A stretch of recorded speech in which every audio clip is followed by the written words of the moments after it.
Une nouvelle coalition de la société civile voit le jour en Centrafrique, le groupe d'action des organisations de la société civile pour la défense de la Constitution du 30 mars 2016 ou G16. Elle compte mobiliser contre le projet de réforme constitutionnelle des partisans du président Faustin Archange Touadéra qui permettrait à celui-ci de briguer un troisième mandat. Mais à qui nuit un troisième mandat de Touadéra? Luc Michel, géopoliticien, nous en dit plus.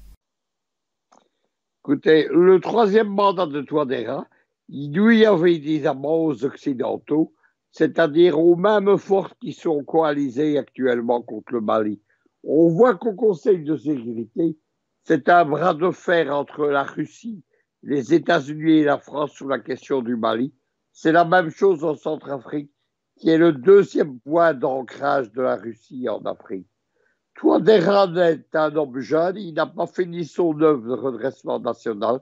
Il vient en particulier de faire un pas pour s'éloigner du franc CFA avec l'adoption du Bitcoin et le projet Songo qui est de, Songo, qui est de transformer la Centrafrique en un hub, comme on dit maintenant, pour le développement des investissements en Afrique autour du Bitcoin. Et dès lors, évidemment, il n'est pas question pour Touadéra que l'aventure commencée en 2015 se termine aujourd'hui avec un deuxième mandat. La thématique des deuxièmes mandats, elle a été imposée à la suite du discours de la Baule par François Mitterrand.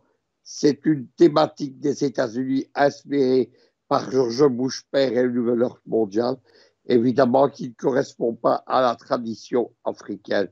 Le but en autant, c'est que, en ôtant le pouvoir à Touadéra, on remette en place un président faible qui doit au mieux tout reprendre à zéro et au pire qui sabote l'œuvre de Touadéra. Le mouvement des cœurs unis, qui est la majorité présidentielle, elle soutient évidemment le mandat. Elle a déjà proposé un remodelage, une rénovation de la Constitution qui n'a pas été adoptée. Et maintenant, Touadéra a le choix entre soit faire passer en force le projet de changement de la Constitution, soit de le faire en douceur. Contre lui, il y a l'opposition qui se dit elle-même démocratique, mais qui sont les héritiers des partis politiques qui ont soutenu l'ancien système et le push de Bozizé en janvier 2021. Voilà donc la question de la Centrafrique. Et il est bien certain que les alliés de Touadéra au Conseil de sécurité, c'est-à-dire la Russie, mais aussi la Chine, qui soutient Touadéra à tous les votes, évidemment soutiendront le passage à la nouvelle constitution et au troisième mandat.